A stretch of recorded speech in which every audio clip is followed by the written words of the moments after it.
गुरु प्यारी साध संगत जी, सभी को प्यार भरी राधा स्वामी जी। आपका हमारे YouTube चैनल सतगुरु ज्ञान में स्वागत है। साध संगत जी, जो जीव भजन सिमरन को पूरा समय देते हैं और जीते जी अंदर मालिक से रास्ता जोड़ लेते हैं, वह तो अपने कर्मों का हिसाब पूरा करके सतगुरु के चरणों में लीन हो जाते हैं।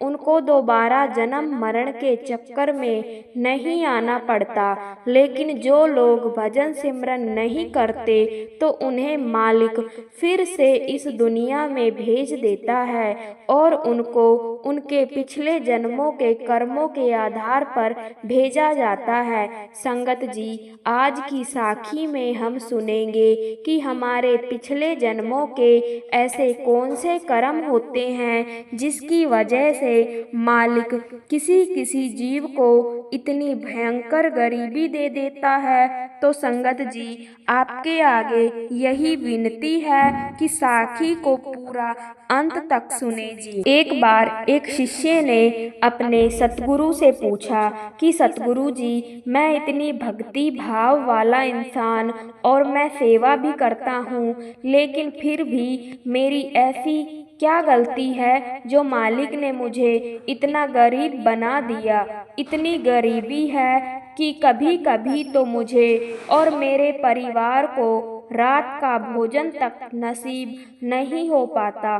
तो सतगुरु ने अपने सेवक को जो कुछ कहा वह संगत जी हम सबको बड़े ही ध्यान से सुनना चाहिए, क्योंकि पीछे हम जो कुछ करके आए हैं उसको भुलाकर कम से कम अपना आने वाला कल तो सुधार सकते हैं। तो सतगुरु ने उस शिष्य को समझाया कि इस संसार में ना तो कोई अपनी किस्मत किसी को दे सकता है, ना किसी की किस्मत कोई ले सकता है। जब मालिक हमारी किस्मत का निर्माण करता है तो हमारे पूर्व कर्मों के आधार पर किस्मत लिखी जाती है और कर्मों के आधार पर ही हमारा अगला जन्म भी निर्धारित किया जाता है कि हमें कौन सी योनि में भेजा जा रहा है और क्या क्या कष्ट हमें सहने पड़ेंगे।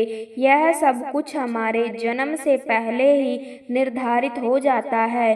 अब तुम्हारा जो सवाल कि मालिक किसी किसी को इतनी गरीबी क्यों देता है, तो भयंकर गरीबी मिलने का कारण हमारे पूर्व जन्म में किए गए कुछ ऐसे कर्म होते हैं जो मैं तुम्हें बताती हूँ। सबसे पहला कर्म होता है किसी दूसरे का हक मारना। मतलब अगर तुम बेईमानी करके या धोखा देकर किसी दूसरे का हक मार लेते हो या फिर किसी दूसरे की धन संपत्ति पर बुरी नजर रखते हो तो ऐसे कर्म अगले जन्म में गरीबी का मुख्य कारण बनते हैं। इसीलिए अपनी खुद की हक की कमाई पर ध्यान देना चाहिए, किसी दूसरे की धन संपत्ति पर नजर नहीं रखनी चाहिए। इसके बाद दूसरा मुख्य कारण होता है भोजन करने से पहले अपने इष्ट कुल मालिक का शुक्र ना करना। ऐसा करना चोरी समान माना गया है। जो लोग भोजन करने से पहले मालिक का शुक्र नहीं करते तो वह भी इस श्रेणी में आते हैं। वैसे तो मालिक का शुक्र हर वक्त करना चाहिए, लेकिन भोजन शुरू करने से पहले मालिक का शुक्र करके ही भोजन करना चाहिए। जो लोग ऐसा नहीं करते तो अगले जन्म में मालिक उन्हें भोजन से वंचित रख देता है और उन्हें कई बार भूखे ही सोना पड़ता है। इसके बाद तीसरा कर्म होता है अपनी कमाई का थोड़ा सा हिस्सा भी परमार्थ के कामों में ना लगाना। बहुत से लोग कमाते तो बहुत ज्यादा हैं, लेकिन परमार्थ के काम बिल्कुल भी नहीं करते। वाणी में कहा गया है कि हमें हमारी कमाई का 10वां हिस्सा अच्छे कामों में लगाना चाहिए। लाचार की मदद करना, लंगर में योगदान देना और जहाँ भी आपकी आस्था जुड़ी है वहाँ कुछ दान कर देना, यह सब परमार्थ के काम होते हैं। जो लोग अपनी पूरी की पूरी कमाई अपने ऐशो आराम पर ही खर्च कर देते हैं तो उन्हें आगे चलकर भयंकर गरीबी भोगनी पड़ती है। ऐसा जरूरी नहीं कि 10वां हिस्सा ही लगाया जाए, लेकिन जितना भी हमसे हो सके उतना ही कम से कम परमार्थ में जरूर लगा देना चाहिए। इसके बाद का कर्म है घर में स्त्री और बच्चे को बेवजह डांटना और मारना। जो इंसान अपने परिवार के सदस्यों के साथ बुरा बर्ताव करता है, बेवजह लड़ाई झगड़े करता है, बीवी और बच्चों को मारता पीटता है, तो ऐसे इंसान को आगे चलकर गरीबी के दिन देखने ही पड़ते हैं। कभी कभी हमें अपने बच्चों को अच्छी शिक्षा देने के लिए थोड़ा बहुत हाथ उठाना पड़ता है और थोड़ी बहुत लड़ाई झगड़े हर घर में होते ही रहते हैं। लेकिन अगर हम बिना किसी कारण के हर समय घर के सदस्यों को मारते पीटते हैं तो हमें इसका भयंकर अंजाम उठाना पड़ता है। इसके बाद का कर्म है बेजुबान जानवर को अपनी जीभ के स्वाद के लिए मारकर खाना। यह पाप सबसे बड़े पाप की श्रेणी में आता है। ऐसा करने वाले इंसान को आगे चलकर गरीबी के साथ साथ और भी बहुत कुछ भोगना पड़ता है। गरीबी तो मालिक ऐसे इंसान को जरूर देता ही है, लेकिन साथ में ऐसी ऐसी बीमारियां भी दे देता है जिससे वह आदमी जब तक जीवित रहता है तब तक तड़पता रहता है, क्योंकि ऐसे इंसान के पास अपनी बीमारी का इलाज करवाने तक के पैसे नहीं होते और उसको अपने शरीर की बीमारियों को स्वीकार करके ही जीवन बिताना पड़ता है। इसलिए यह कर्म तो भूलकर भी नहीं होना चाहिए। हर जीव को मालिक ने ही बनाया है और मालिक के बनाए जीवों को अगर हम कष्ट पहुंचाएंगे तो मालिक उसकी हमें बहुत बड़ी सजा देता है। इसलिए जीव जंतुओं से भी उतना ही प्रेम करो जितना अपने बच्चों से करते हो। यह सब सुनकर वह शिष्य कहने लगा कि हे मेरे सच्चे पातशाह, पिछले जन्म में मेरे जो भी कर्म रहे होंगे, लेकिन अब इस जन्म में मैं ऐसा क्या करूं जिससे कम से कम तकलीफ में मेरे पिछले बुरे कर्मों का हिसाब पूरा हो जाए। तो सतगुरु ने समझाया कि जब हम मालिक की बंदगी करते हैं, उसका भजन सिमरन करते हैं, नाम की कमाई करते हैं, तो मालिक धीरे धीरे हमारे पिछले कर्मों का हिसाब पूरा करवाने लगते हैं। क्योंकि ना तो मालिक हमारे चढ़ावे से खुश होते हैं और ना हमारे किसी नदी में नहा लेने से। मालिक को कोई फर्क नहीं पड़ता है। जो मालिक इस पूरी दुनिया को देता है वह भला हमारे चढ़ावे से क्यों खुश होगा। अक्सर लोग नंगे पैर चलकर और घंटों लाइन में लगकर प्रभु की मूरत पर मिठाई का भोग इत्यादि लगाकर यह सोच बैठते हैं कि ऐसा करने से हमारे कर्म कट जाएंगे, या फिर लोग नदियों में नहाने को मोक्ष समझ बैठते हैं, तो यह सब हमारी गलती है। मालिक हम सबके अंदर विराजमान है और 24 घंटे शब्द धुन हमारे अंदर बज रही है। जब हम नाम की कमाई करके अपने अंदर शब्दों को सुनने लगते हैं तो धीरे धीरे हमारे कर्म कटने लगते हैं और हमारा पिछला हिसाब किताब पूरा होने लगता है। भजन सिमरन करने वाले जीव के मालिक सूली को सूल में बदल देते हैं। इसीलिए जितना हो सके भजन सिमरन करो और अपने अंदर जाकर जीते जी मालिक से रिश्ता जोड़ो।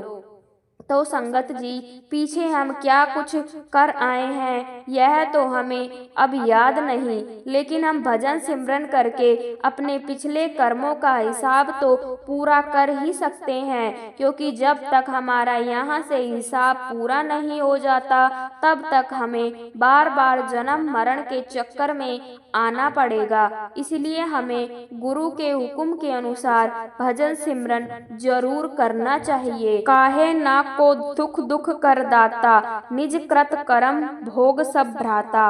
अर्थात कोई किसी को सुख दुख देने वाला नहीं है और सब अपने ही कर्मों का फल भोगते हैं। लेकिन प्रश्न यह उठता है कि हमारे शरीर को एक ना एक दिन मिट जाना है, ऐसे में हमारे कर्मों का फल कौन भोगे, क्योंकि भोगने के लिए शरीर का होना भी जरूरी है। लेकिन जब यह शरीर ही नहीं बचेगा तो कर्मों की सजा किसे और कैसे मिलेगी? इस प्रश्न का उत्तर जानने से पहले आपको एक तथ्य बताते हैं जो शायद बहुत कम ही लोग जानते हैं। इस इंसान के पास एक नहीं बल्कि 3 शरीर होते हैं।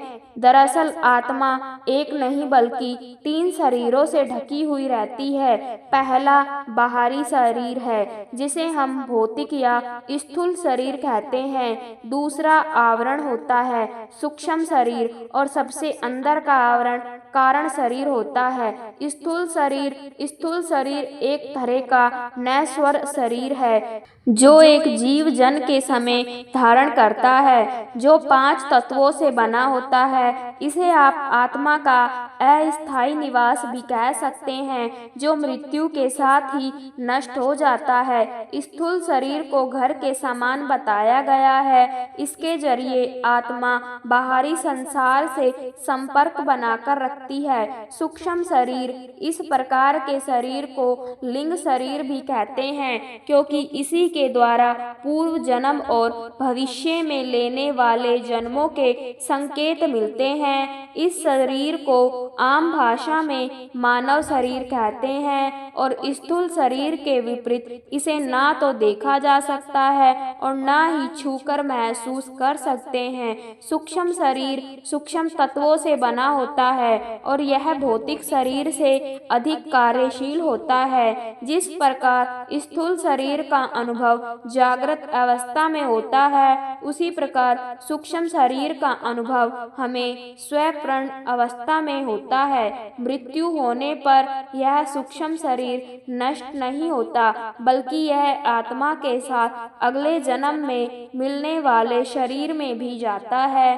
कारण शरीर, तीनों शरीरों में से सबसे अंदर वाले शरीर को कारण शरीर कहते हैं और यही आत्मा को ढक कर रखता है। यह अवर्णनीय और अनादि है। स्थूल और सूक्ष्म इन दोनों ही शरीरों का मूल कारण ही है, जिसे अपने वास्तविक रूप का ज्ञान ही नहीं होता।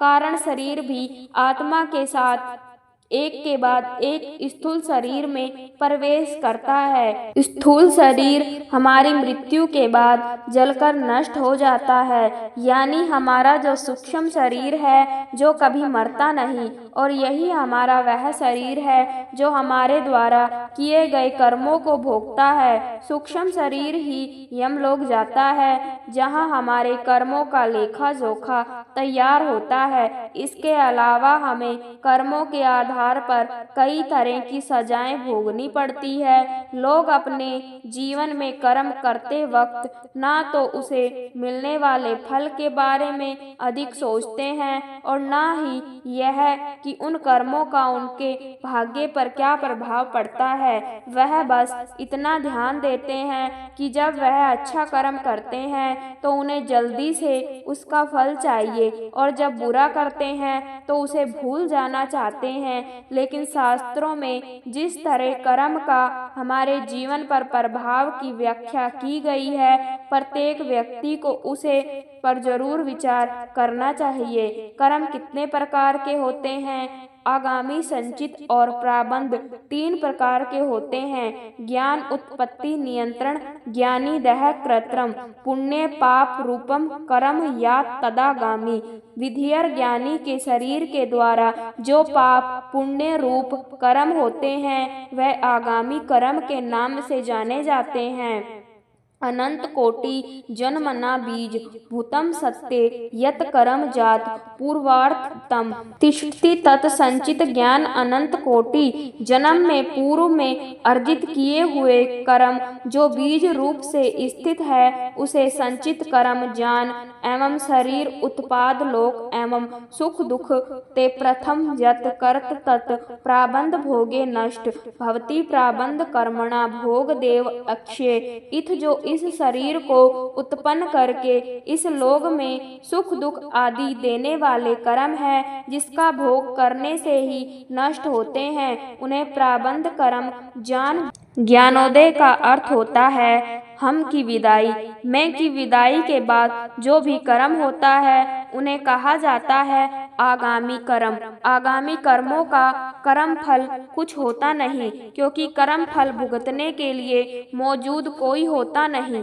कर्म फल कौन भोगता है? मैं ही चला गया तो अब फल भोगे कौन? समझ में आ रही है बात? जो है ही नहीं उसको ना तो पुरस्कार मिल सकता है ना सजा मिल सकती है। कुछ किया था तुमने, जब तक पुलिस तुम्हें पकड़ने आई तुम मर चुके थे, कौन सा फल मिलेगा तुम्हें? तो ज्ञानी का ऐसे ही है, उसे कोई फल नहीं मिलता क्योंकि अब वह है ही नहीं। ना पाप उसके लिए कोई मायने रखता है ना पुण्य उसके लिए कोई मायने रखता।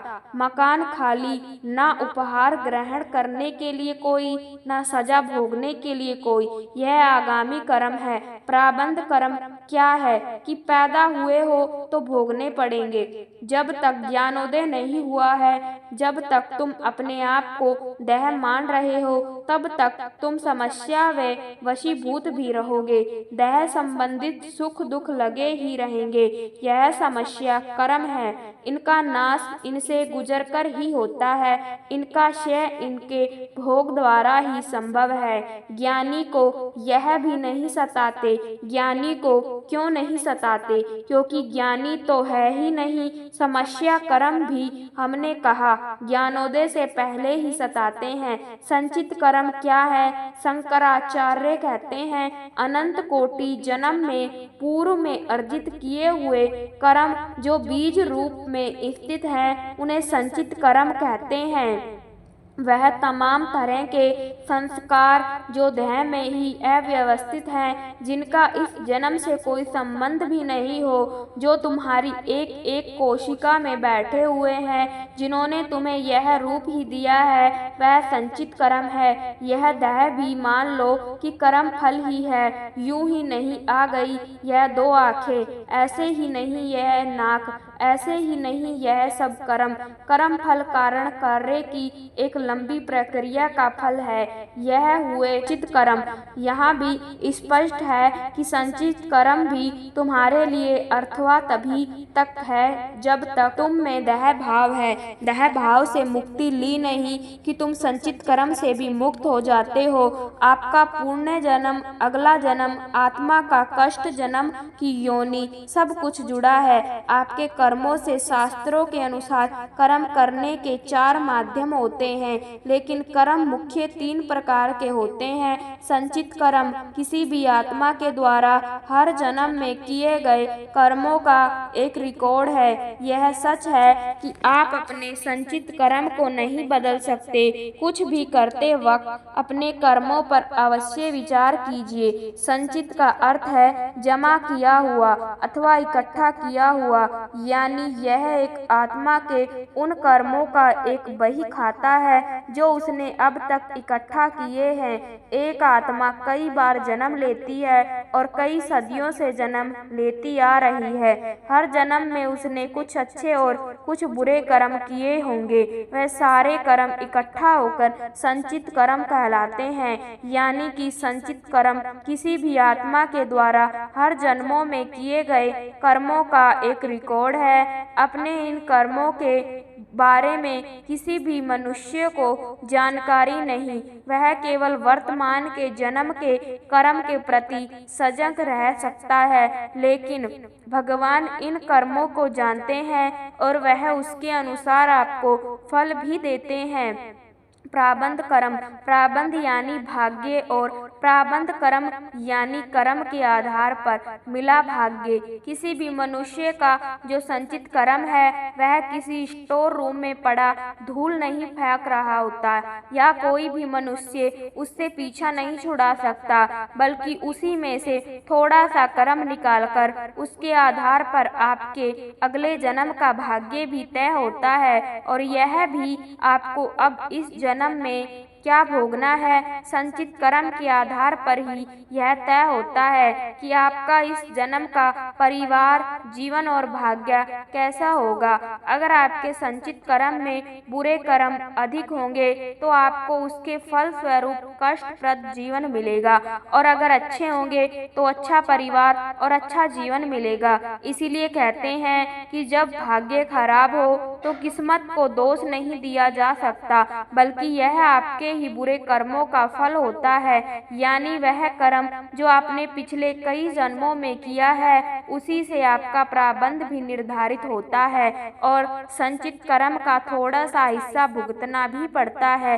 क्रियमाण कर्म वह कर्म है जो एक मनुष्य द्वारा वर्तमान जन्म में किया जा रहा है या हो रहा है। यह सच है कि आपका भाग्य बहुत हद तक आपके संचित कर्मों पर आधारित होता है, लेकिन उसे क्रियमाण कर्म द्वारा बदला जा सकता है। केवल इतना ही नहीं, एक मनुष्य के क्रियमाण कर्म में जितने अच्छे कर्म होंगे वह उसके संचित कर्म में मौजूद बुरे कर्मों को भी काटते जाएंगे। इसीलिए यह आवश्यक है कि हर व्यक्ति अभी अपने भाग्य को कोसने के बजाय अपने कर्मों पर ध्यान दे, ताकि आगे उसका जीवन अच्छा बीते।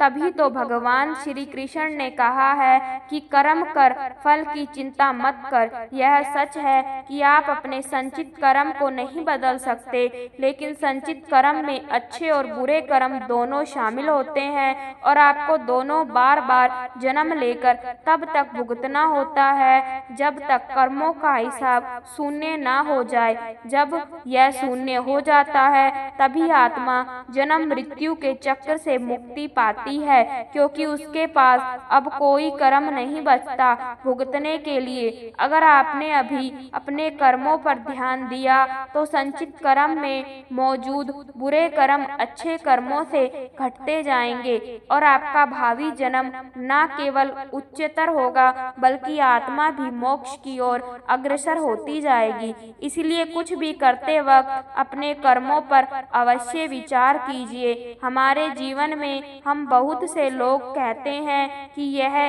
तेरे कर्म के अनुसार हुआ, यह तेरा कर्म का फल है, तूने अच्छा किया तो अच्छा फल मिला और बुरा किया तब बुरा फल मिला। रंगमंच के सांसारिक मोह माया में क्या कर्म का फल सच है, ऐसा उचित है।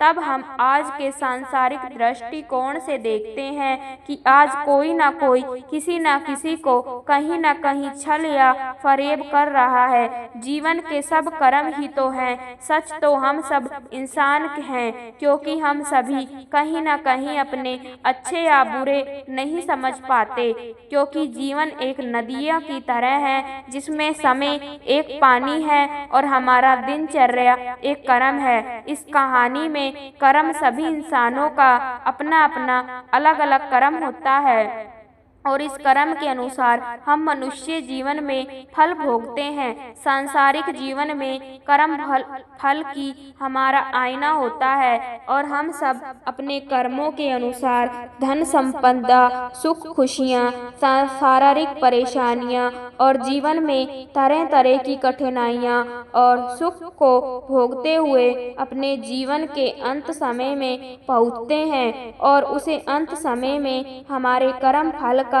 आईना हमें समझ आता है। क्योंकि मानव बचपन से जवानी तक तो मस्ती में मस्त रहता है, जवानी से अधेड़ उम्र तक अपने कर्मों में लिप्त रहता है, और समझदार होते हुए भी नासमझी या समझ से काम लेता है। है, परंतु फिर भी जवानी से अधेड़वस्था की उम्र तक कुछ कुछ सोच समझकर कुछ मजबूरी में भी गलतियां कर जाता है, परंतु हमारा कर्म फल निश्चित है, क्योंकि विधि का विधान और जीवन का फल धरती, आकाश, जलवायु और अग्नि पर निश्चित होता है, क्योंकि हमारा शरीर पंच तत्व से बना हुआ है, जिससे हमारा संपर्क सदा और हमेशा ईश्वर की बनाई हुई मूर्ति मतलब हम इंसान से रहता है। और मनुष्य जो भी पल पल क्षण भर में कर्म करता है वह सभी लेखा जोखा ईश्वर की डायरी यानी पंच तत्वों में घूमता रहता है। और जब हमारे अच्छे कर्म या बुरे कर्म का फल समाप्त होता है या खाता बंद होता है, तब उस खाते के अनुसार हमारे कर्मों हम सभी को निश्चित रूप से भोगना पड़ता है। यह एक कड़वा सच है कि हर मनुष्य का कर्म ही एक आईना होता है, जिससे हमारे जीवन की राह में खुशियाँ और दुख की घड़ियाँ हमको समझाती है कि हम ऐसा कोई कर्म ना करें जिससे हमें दुख की राह देखना पड़े। जीवन में सभी सांसारिक मोह माया में बंधे हुए हैं और जीवन में सभी जानते हैं कि सभी को जीवन में अकेले आना और अकेले जाना पड़ता है, यानी कि मृत्यु में और जन्म में सभी को अकेले ही यात्रा करनी पड़ती है।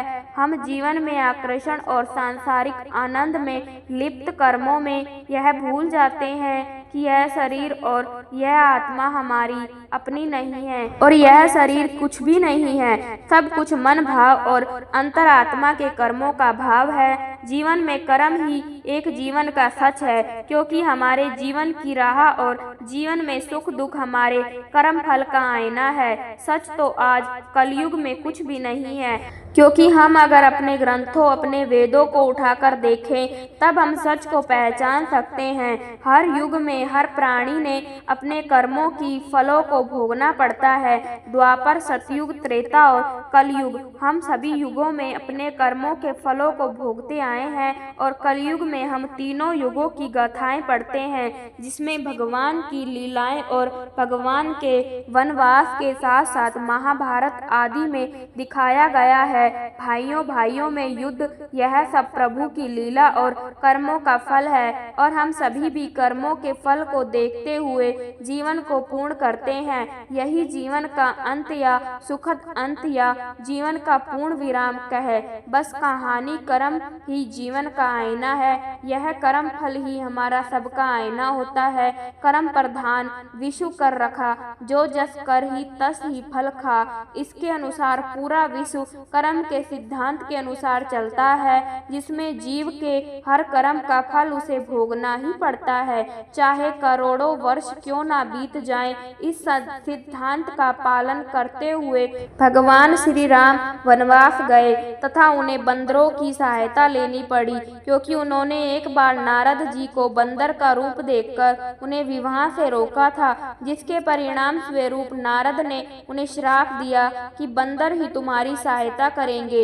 इससे यह सिद्ध हो जाता है कि कर्म फल हर प्राणी को भोगना ही पड़ता है। कर्म फल 3 प्रकार के होते हैं। पहले के अनुसार मनुष्य पूर्व जन्म के कर्म फलों के अनुसार अपना अगला जन्म पाता है। यदि पूर्व जन्म में इसकी वृद्धि और कर्म पशु जैसे थे तो उसे पशु योनि मिलती है। इसी के अनुसार उसके कर्मों के आधार पर उसे मनुष्य योनि में परिवार तथा माँ बाप इत्यादि मिलते हैं। इसको प्राबंध भी कहा जाता है। कर्म फल का दूसरा प्रकार है चित्त कर्म। इसमें पूर्व जन्म के कर्मों के अनुसार ही उसकी मनोवृत्ति और विचार बनते हैं, जो उसे इस जन्म में कर्म करने के लिए प्रेरित करते हैं और आखिर में आगामी कर्म फल आता है, जो इस जन्म के किया जा रहा है कर्मों के आधार पर होगा। प्राबंध को बदला नहीं जा सकता, इसलिए मनुष्य को सहनशीलता के साथ अपने प्राबंध को स्वीकार कर लेना चाहिए। मनुष्य एक ऐसी प्राणी है जिसको बुद्धि प्राप्त है, इसलिए संचित कर्मों के फल को पूरा करने के लिए मनुष्य को कर्म योग का मार्ग अपनाना चाहिए। यह निष्काम कर्म का मार्ग है, जिसमें मनुष्य हर जीव में ईश्वर को देखते हुए अपना कर्म करता है और कर्म फल को ईश्वर को समर्पित करता है। इस प्रकार वह संचित कर्म फल से मुक्ति पाता हुआ आगामी कर्मों के फल से भी मुक्त हो जाता है। ईश्वर प्राप्ति के लिए आध्यात्म के अनुसार ज्ञान, भक्ति तथा कर्मयोग निर्धारित है। निष्काम कर्म को कर्म योग माना जाता है। जिस प्रकार भक्ति के द्वारा भगवान की पूजा की जाती है, उसी प्रकार कर्म योगी अपने कर्म फल को भगवान को अर्पण करके अपनी श्रद्धा प्रकट करता है। इसके द्वारा मनुष्य आगामी कर्म फल से मुक्त होकर संचित कर्म फल पर भी विजय प्राप्त कर लेता है, क्योंकि संचित कर्म पूर्व जन्म के कर्म फल के अनुसार बने उसके विचारों के द्वारा किए जाते हैं। इसके द्वारा वह अपनी दूषित मनोवृत्ति पर विजय प्राप्त कर लेता है। गीता में भी कर्म योगी को सर्वश्रेष्ठ माना गया है, क्योंकि नियत कर्म हर मनुष्य को परम आवश्यक है। नियत कर्म न करने से मनुष्य अपनी ईश्वर द्वारा दी हुई जिम्मेदारियों से भागने की कोशिश करता है, जो ईश्वर को पसंद नहीं है। इसलिए कर्म योग के द्वारा भी मोक्ष प्राप्त किया जा सकता है। इसलिए हर गृहस्थी को अपने परिवार का पालन पोषण कर्म योग की तरह करते हुए उसे समाज का अंग बनाना चाहिए। कर्म का रास्ता बहुत अजीब है। जितना आप इसे समझते हैं, यह उतना ही आपको आश्चर्यचकित करता है। यह लोगों को मिलाता भी है और उन्हें दूर भी कर देता है। कर्म के कारण ही कोई व्यक्ति कमजोर हो जाता है और कोई व्यक्ति शक्तिशाली। कर्म ही किसी को गरीब तो किसी को अमीर बनाता है। इस संसार में जो भी संघर्ष हो रहा है, वह सब कर्म बंधन के कारण ही है। कर्म आपकी तार्किक और बौद्धिक क्षमता के परे है। जब आप कर्म को समझने लगते हैं, तो आप घटनाओं और लोगों से बंधना बंद कर देते हैं और आपकी स्वयं के लिए यात्रा प्रारंभ हो जाती है। अच्छी और बुरी बातें कर्म के आधार पर ही घटित होती है। जब समय अच्छा होता है, तो दुश्मन भी दोस्त जैसा व्यवहार करने लगते हैं। जिन लोगों के लिए आपने बहुत कुछ किया होता है, वह भी कभी कभी आपके दुश्मन बन जाते हैं। आपके जीवन में ऐसे लोग भी आपके मददगार बनकर आ जाते हैं, जिनके लिए आपने कभी भी कुछ नहीं किया होता है। इस सब में समय की भूमिका ही सबसे महत्वपूर्ण होती है। सिर्फ मनुष्यों में ही यह क्षमता होती है कि वह समय के प्रभाव को बदल दे और स्वयं कर्म के बंधन से मुक्त कर सके, और केवल कुछ लोग ही अपने जीवन में इससे मुक्त होने के उद्देश्य को स्थापित कर पाते हैं। कुछ कर्म बदले जा सकते हैं, जबकि कुछ कर्म नहीं बदले जा सकते। इसके लिए सबसे पहले हमें कर्म के 3 प्रकार को जानना होगा: प्रारब्ध, संचित और आगामी। प्रारब्ध का अर्थ है शुरू किया हुआ, जो कर्म पहले से ही चल रहा है। प्रारब्ध कर्म वह है जिसका परिणाम वर्तमान में आपको मिल रहा है। आप इसे बदल नहीं सकते, क्योंकि यह पहले से ही घटित हो रहा है। संचित कर्म वह कर्म है जिन्हें आप इकट्ठा करते हैं, जो हम अपने साथ लेकर आए हैं। संचित कर्म इकट्ठा किए गए वह कर्म है जिन्हें आध्यात्मिक क्रियाओं जैसे कि ध्यान आदि के द्वारा समाप्त किया जा सकता है। हम अपने संचित कर्मों को प्रार्थना, सेवा और लोगों में प्रेम व आनंद बांटकर भी समाप्त कर सकते हैं। सत्संग सत्य का साथ, जो कि निश्चित रूप से ऐसे बुद्धिमानी और दयावान लोगों की संगति में मिलता है, जिनकी उपस्थिति में हम स्वयं को बेहतर और आनंदपूर्ण महसूस करते हैं, सभी प्रकार के नकारात्मक कर्मों के बीजों को नष्ट कर देता है। आगामी का शाब्दिक अर्थ होता है जो अभी नहीं आया है। आगामी कर्म वह कर्म होते हैं जो आपके सामने आए नहीं हैं, वह कर्म जो भविष्य में आने वाले हैं। यदि आप कोई अपराध करते हैं, तो हो सकता है कि आप आज ना पकड़े जाएं, परंतु इस बात की पूरी संभावना है कि आप भविष्य में पकड़े जाएंगे। यह आपके द्वारा किए गए कार्यों के भविष्य के कर्म हैं। हमारे मस्तिष्क पर हमारे कुछ कार्य इस प्रकार की मजबूत छाप छोड़ छोड़ते हैं जो भविष्य के कर्म का रूप ले लेते हैं। आप किसी के भी साथ जो कुछ भी करते हैं वह आपको वापस मिलता है, यही कर्म का सिद्धांत है। इसलिए हमारे कर्म हमारे द्वारा किए जाने वाले कार्यों के आधार पर अच्छे या बुरे हो सकते हैं। यह वह अच्छे कर्म है जो आप दूसरों के लिए करते हैं और फिर आप उन कार्यों में बंध जाते हैं। आपको उसके बदले में प्रशंसा या कुछ परिणाम मिलने की आशा होती है। मैंने बहुत सेवा की है या मैंने 10 वर्षों तक ध्यान किया है, इसलिए मुझे इसका कुछ भौतिक परिणाम मिलना चाहिए या मुझे इसके बदले में आध्यात्मिकता प्राप्त होनी चाहिए। कभी कभी लोग अच्छे कर्म करने के बाद भी दुखी हो जाते हैं क्योंकि उन्हें इसके बदले में कुछ प्रशंसा मिलने की आशा होती है, तो यह आशा कर्म बन जाती है। आप लोगों की भलाई अपने स्वभाव के कारण करें। जब आप अपने कार्यों के परिणाम से नहीं जुड़ते हैं तो आप कर्म एक बंधन से मुक्त हो जाते हैं। इसीलिए भगवान कृष्ण भगवत गीता में कहते हैं, अपने कर्मों के फल मुझे अर्पित कर दो। जब आप दूसरों की भलाई की कामना करते हैं तो आपके साथ भी अच्छी चीजें ही घटित होती है। यही प्रकृति का नियम है। जो कुछ भी दूसरों को नुकसान पहुंचाने की नीयत से किया जाता है, चाहे वह विचार हो या कार्य, वह बुरे कर्म कहलाते हैं। गुरुदेव श्री रविशंकर ने बहुत सुंदरता के साथ बताया है कि हमें बुरे कर्मों से दूर क्यों रहना चाहिए। वह कहते हैं, हमें कुछ भी बुरा क्यों नहीं करना चाहिए। आइए इसे समझें। यदि आप कुछ बुरा करते हैं तो आपकी नींद गायब हो जाती है, आपके मन की शांति भंग हो जाती है और इसके कारण आपका स्वास्थ्य खराब होने लगता है। कुछ न कुछ आपके मन को कचोट रहता है और जब कभी कुछ बात आपके मन को कचोट है तो आप कुछ भी सृजनात्मक नहीं कर पाते हैं और आप दुखी रहने लगते हैं। हम दूसरे लोगों को धोखा क्यों नहीं देना चाहिए? इसका सीधा सा कारण यह है कि हम स्वयं यह नहीं चाहेंगे कि कोई और व्यक्ति हमें धोखा दे। ना जो कुछ भी हम दूसरों के लिए करते हैं वह हमारे पास वापस लौट कर आता है।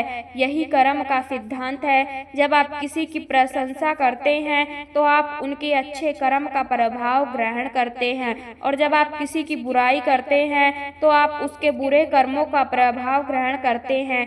ध्यान आपके जीवन में समरसता और एकाग्रता लाता है। यह जीवन के प्रति आपकी आकांक्षाओं को कम करने में मदद करता है। आपकी अपराध बोध, शर्म तथा आरोप लगाने की प्रवृत्ति को कम करता है। यह आपको लालसा से रहित करता है और भौतिकवाद से दूर रहने में मदद करता है। इसीलिए जैसा कि भगवान कृष्ण ने गीता में कहा है कि यह वह अवस्था होती है कि यदि आप कर्म करते भी हैं तो भी आप कर्म के बंधन में नहीं बनते। बिना लालसा के प्रेम करना, आकांक्षाओं से रहित को हो जाना, इस सब से आप पुनः जन्म नहीं लेते हैं और फिर कर्म या का चक्र रुक जाता है। इसी प्रकार जब आप दूसरों को और खुद को आप लगाना बंद कर देते हैं तो और जब अपराध बोध, दुख या शर्म की भावना के घने बादल हमारे अंतर आत्मा से छट जाते हैं तो हम मुक्ति को प्राप्त कर लेते हैं। यह मुक्ति सिर्फ तभी मिलती है जब आपको गुरु के माध्यम से ध्यान के द्वारा अपने भीतर के परमात्मा का एहसास हो जाता है। ध्यान के समय हमारे बुरे कर्मों के प्रभाव का नाश होता है। सब कुछ धुलकर साफ सा हो जाता है, कुछ शेष नहीं रहता और आप एक ऐसी गहन शून्यता का अनुभव करते हैं जिसमें सब भय, डर, चिंताएं मिट जाती, लुप्त हो जाती है। यह एक अनमोल अनुभव है। इसी क्षण आपका इस आनंद ले सकते हैं। ध्यान के माध्यम से बुरे कर्मों को मिटाया जा सकता है। इससे पहले यह शरीर प्राण छूट जाए, अपने कर्म फलों के प्रभाव, अपनी अनभिज्ञता से मुक्त हो ले। आज हम जो भी फल भोग रहे हैं वह हमारे पिछले जन्मों के कर्म के कारण है। वह वह हमारा प्रारब्ध कहलाता है। प्रत्येक कर्म का कुछ न कुछ फल होता है, वह फल कर्ता को भोगना ही पड़ता है। भगवत गीता, वेद और उपनिषद तीनों ही कर्म को कर्तव्य मानते हुए इसके महत्व के बारे में बताते हैं और यही पुरुषार्थ है। पहले यह समझ लेते हैं प्रारब्ध कैसे बनता है, अर्थात हम जैसा कर्म करेंगे वैसे ही हम प्रारब्ध निर्मित होते हैं। आपने दूध दही देखा भी होगा और खाया भी होगा। एक प्रक्रिया के अनुसार जैसे दूध से दही बनता है, ठीक वैसे ही कर्म से भाग्य बनता है। संचित कर्म जिनका फल इस जीवन में नहीं मिलता, वह जन्म जन्मांतर तक संचित होते जाते हैं। प्रारब्ध का अर्थ ही है पूर्व जन्म, अर्थात पूर्व काल में किए हुए अच्छे और बुरे कर्म जिसका वर्तमान में फल भोगा जा रहा है। अच्छे कर्मों से अच्छे संस्कार और अच्छे संस्कारों से अच्छे प्रारब्ध का निर्माण होता है।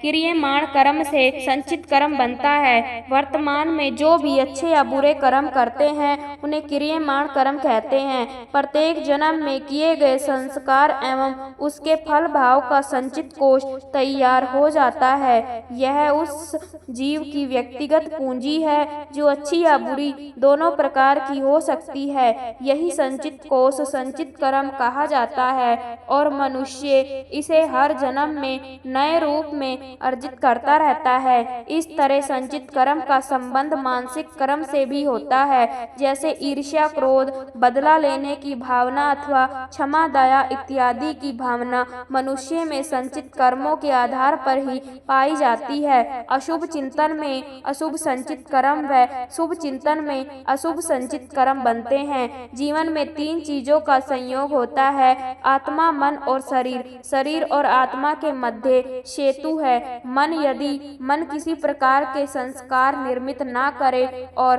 पूर्व संसारों को क्षय करे तो वह मन अपना अस्तित्व ही खो देगा और मनुष्य का जन्म नहीं होगा। संचित कर्मों का प्रभाव प्रत्येक मनुष्य अपने पूर्व जन्मों में भिन्न भिन्न परिस्थितियों में पैदा हुआ था, जिससे उसके कर्म भी भिन्न भिन्न प्रकार के रहे। उसकी प्रतिभा का विकास भी भिन्न भिन्न प्रकार से हुआ होगा। इन्हीं पिछले संस्कारों के कारण कोई व्यक्ति कर्मठ या आलसी स्वभाव का होता है। यह संचित कोष ही है।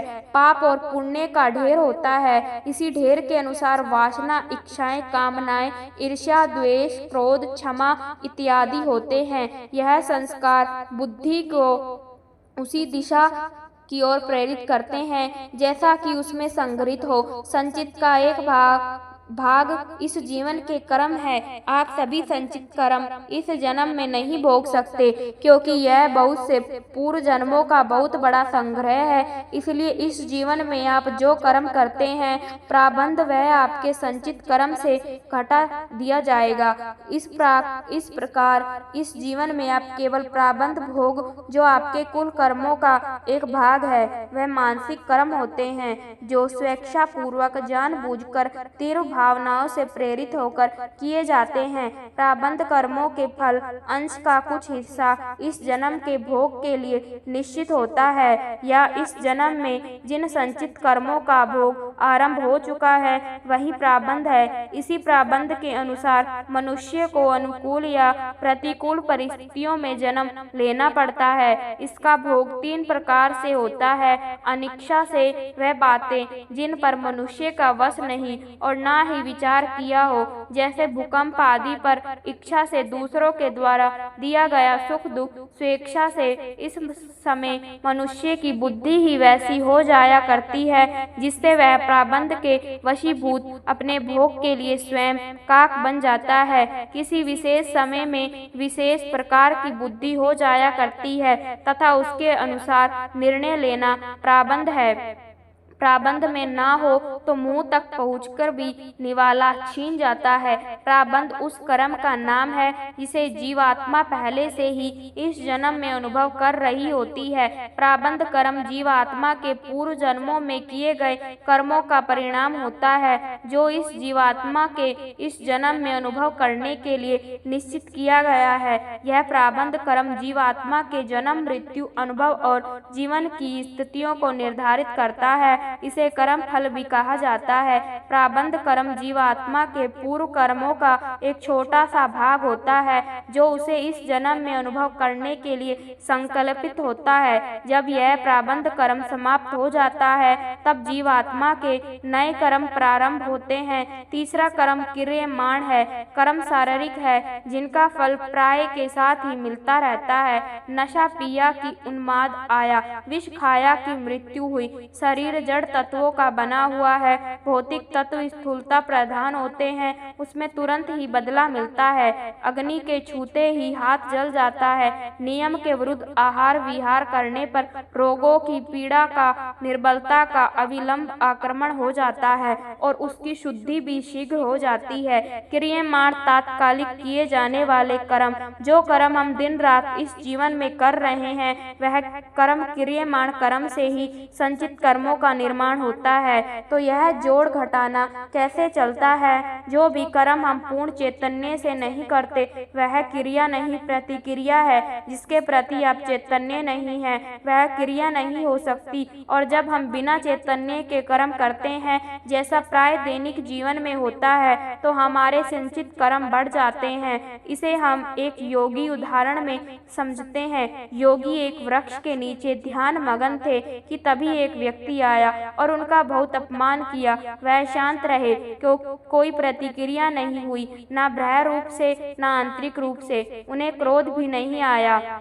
बाद में उनके शिष्यों ने, जो सब कुछ देख रहे सुन रहे थे, पूछा कि आपको क्रोध नहीं आया? तो उन्होंने उत्तर दिया कि संभवतः पूर्व जन्म में मैंने उसका अपमान किया था। वास्तव में मैं प्रतीक्षा में था कि वह आकर मेरा अपमान करे। अब मेरा हिसाब बराबर हो गया। अगर मैं क्रोध करता तो फिर कर्म संचित हो जाते। जैसा कर्म करोगे वैसा ही फल मिलता है। आपने जैसा बीज बोया है आपको वैसा ही फल भोगने को मिलेगा। अर्थात आप दूसरों के साथ जैसा व्यवहार करेंगे वैसा ही व्यवहार आपके पास लौट कर आता है। भगवत गीता के अनुसार यदि आप दूसरों के साथ अच्छा व्यवहार करते हैं तो इसका फल आपको इस जन्म में या तो अगले जन्म में अच्छा ही मिलेगा, यह तय है। अगर आप दूसरों के साथ बुरा व्यवहार करते हैं तो इसका फल आपको इस जन्म में या अगले जन्म में बुरा ही मिलेगा, यह तय है। इससे आप छूट नहीं सकते। जब हमें लगता है कि हमने तो दूसरों के साथ बुरा किया नहीं है तो हमारे साथ बुरा क्यों हो रहा है, हमारे जीवन में इतनी मुसीबत या कष्ट क्यों आ रहे हैं, इसका जवाब है हमने पिछले जन्म में बुरे कर्म किए होंगे जिसका फल हमें इस जन्म में मिल रहा है। यही प्रकृति का नियम है। इसलिए जीवन में हर समय उचित कर्म करना अनिवार्य है। कर्म फल से मुक्त कैसे हो? कर्म फल से कोई भी मुक्त नहीं हो सकता। हमने जन्म लिया है तो कोई न कोई कर्म हमें करना ही पड़ता है, कोई भी इससे छूट नहीं सकता। किंतु भगवत गीता के अनुसार निष्काम भाव से फल की इच्छा किए बिना कर्म को सिर्फ अपना कर्तव्य समझकर करना ही कर्म बंधन से मुक्ति पाने का एकमात्र उपाय है। कर्मण्येवाधिकारास्ते मां फलेषु कदाचन मां कर्म फल हेतु माते संकोच व कर्मण्ये, अर्थात तेरा कर्म करने में ही अर्थात अधिकार है, उसके फलों में कदापि नहीं। इसलिए तू फल की इच्छा से कर्म मत कर और ना ही ऐसा सोच कि फल की आशा के बिना कर्म क्यों करूं। अर्थात तुझे किसी भी अवस्था में कर्म फल की इच्छा नहीं होनी चाहिए। भगवान श्री कृष्ण कहते हैं कि निष्काम कर्म ही कर्म योग की श्रेणी में आता है। जो व्यक्ति कर्म को अपना कर्तव्य या धर्म समझकर कर रहे हैं वह तनाव मुक्त रहते हैं। ऐसे व्यक्ति फल ना मिलने पर भी निराश नहीं होते और अपना कर्तव्य कर्म करते रहते हैं। सुख दुख समय कर्तव्य लाभ वाला भाव या जो तत्व युद्ध राजस्व एवं पाप वापसी, अर्थात सुख दुख लाभ हानि और जय पराजय को समान मानकर युद्ध के लिए तैयार हो जाओ। इस प्रकार तुम पाप के भागी नहीं बनोगे। कर्तव्य के पालन हेतु युद्ध करो। युद्ध से मिलने वाले सुख दुख लाभ हानि जय पराजय को समान सम्मान समझो। यदि तुम इस प्रकार अपने कर्तव्य का निर्वहन करोगे तब तुम्हें कोई पाप नहीं लगेगा। ऐसा अक्सर कहा जाता है कि आज हम जो भी फल भोग रहे हैं वह हमारे पूर्व जन्म के कर्म के कारण है, लेकिन यह बात पूर्णतः सत्य नहीं है। इसका मतलब यह है कि इसमें कुछ तो सच है। अक्सर समाज में ऐसी धारणाएं प्रचलित हो जाती है और इस धारणा के चलते हिंदू धर्म को भाग्यवादी का धर्म मान लिया जाता है। इस धारणा के चलते यह भी मान लिया जाता है कि फिर तो हमें कोई कर्म करना ही नहीं चाहिए जब सब कुछ पूर्व जन्म से ही तय और निश्चित है। तो लेकिन ऐसी धारणा का प्रचलन समाज में इसीलिए होता है क्योंकि अधिकांश लोग कर्म के सिद्धांत को पूर्णता समझते नहीं हैं। धर्मशास्त्र और नीति शास्त्रों में कहा गया है कि कर्म के बगैर गति नहीं। सनातन धर्म भाग्यवादी भाग्य का जन्म होता है। वेद, उपनिषद और गीता तीनों ही कर्म को कर्तव्य मानते हुए इसके महत्व को बताते हैं। यही पुरुषार्थ है। श्रेष्ठ और निरंतर कर्म किए जाने या सही दिशा में सक्रिय बने रहने से ही पुरुषार्थ फलित होता है। वेदों में कहा गया है कि समय तुमको बदले, इससे पूर्व तुम ही स्वयं या समय को बदल लो। यही कर्म का मूल सिद्ध, अन्यथा फिर तुम्हें प्रकृति या दूसरों के अनुसार ही जीवन जीना होगा। व्यक्ति निरंतर कर्म करता रहता है। सोया हुआ व्यक्ति भी कर्म कर रहा है। कर्म का संबंध हमारे शरीर, मन, मस्तिष्क और चित्त की गति से है। गति कभी भी रुकती नहीं है, रुकने में भी एक गति है। इस कर्म गति से ही अगले कर्म की गति निर्मित होती है। कुछ ऐसा कर्म होते हैं जिनका फल चमत्कार की तरह प्रस्तुत होता है। वर्तमान में जो कर्म किया जाता है वही क्रियमाण कर्म कहा जाता है। अक्सर लोग प्रारब्ध कर्म की बुराई करते हुए कहते हैं कि यह तो हिंदू धर्म की भाग्यवादी और अकर्मण्यता की विचारधारा से उपजा विचार है। यह लोगों को निकम्मा बनाता है। इसके जवाब में पहले यह जान लेते हैं कि प्रारब्ध कर्म क्या है। हम जो भी कर रहे हैं, जैसे सोचना, देखना, सुनना, समझना, रोना, हंसना और अन्य कर्म करना, उनमें से कुछ हमारी आदतें बना संचित होने लगते हैं। संचित अर्थात संग्रहित, संग्रहित अर्थात स्टोर। वह कर्म जो स्टोर हो रहे हैं वह संचित कर्म कहे जाते हैं। बार बार एक ही कर्म या कार्य करने से वह कर्म या कार्य स्टोर हो जाता है। मरने के समय इस स्टोर कर्म का कुछ भाग हमारे साथ अगले जन्म में भी चला जाता है। वही भाग प्रारब्ध कहलाता है। उदाहरण, यदि किसी व्यक्ति की पिछले जन्म में उसकी किसी घटना, दुर्घटना आदि में से पूर्व मौत हो गई है तो निश्चित ही वह वैसी परिस्थिति से अक्सर डरा हुआ रहेगा जिस परिस्थिति में उसकी मौत हुई थी। उदाहरण, यदि किसी व्यक्ति को किसी भी प्रकार का रोग हुआ है तो वह उसके द्वारा किए गए पूर्व कर्म का ही परिणाम है। कैसे उसने निश्चित ही अपने शरीर का ध्यान नहीं रखा, अनावश्यक खाद्य पदार्थों का सेवन किया होगा या कोई संक्रमित भोजन व पानी को ग्रहण किया होगा। हालांकि आप पूछ सकते हैं कि किसी व्यक्ति के सिर पर अचानक कहीं से पत्थर आकर लगे तो यह उसने कौन सा कर्म किया होगा। तो पत्थर लगना, पहली बात तो यह कि उसका वहां खड़ा होना ही उसका प्रथम कर्म है। बाकी इसे समझने के लिए कर्म सिद्धांत के विस्तार में जाना होगा। हिंदू दर्शन के अनुसार मृत्यु के बाद मात्र यह भौतिक शरीर या देह ही नष्ट होती है, जबकि सूक्ष्म शरीर जन्म जन्मांतर तक आत्मा के साथ संयुक्त रहता है।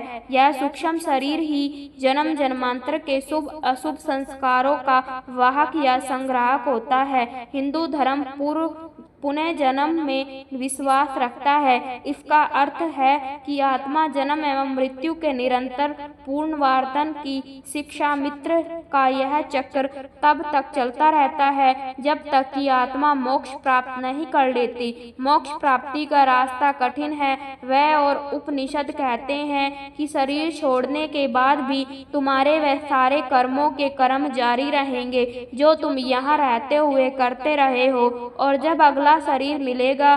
तो यदि तुमने दुख, चिंता, क्रोध और उत्तेजना को संचित किया है तो अगले जन्म में भी तुम्हें वही मिलेगा, क्योंकि यह आदत तुम्हारा स्वभाव बन गई है। श्रीमद् भगवत गीता के दूसरे अध्याय के 22वें श्लोक में कहा गया है, जैसे मनुष्य पुराने वस्त्र को त्याग कर नए वस्त्र धारण करता है, उसी प्रकार यह जीवात्मा भी पुराने शरीर को छोड़कर नया शरीर धारण करती है।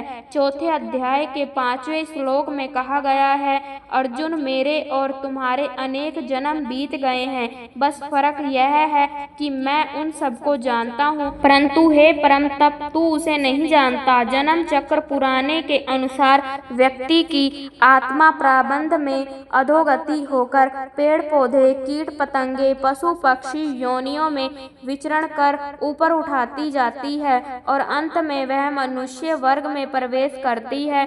मनुष्य अपने प्रयासों से देव या दैत्य वर्ग में स्थान प्राप्त कर सकता है। वहां से पतन होने के बाद वह फिर से मनुष्य वर्ग में गिर जाता है। यह कर्म चलता रहता है। यही कारण है कि व्यक्ति को उसके कर्मों के अनुसार जीवन मिलता है और वह अपने कर्मों का फल भोगता रहता है। यही कर्म फल का सिद्धांत है।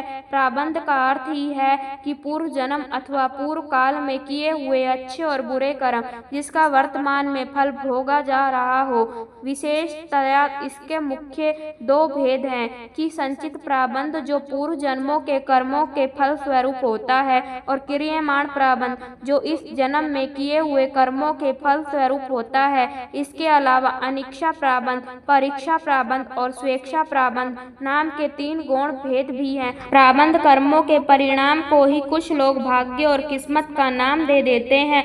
पूर्व जन्म और कर्मों के सिद्धांत को समझना जरूरी है।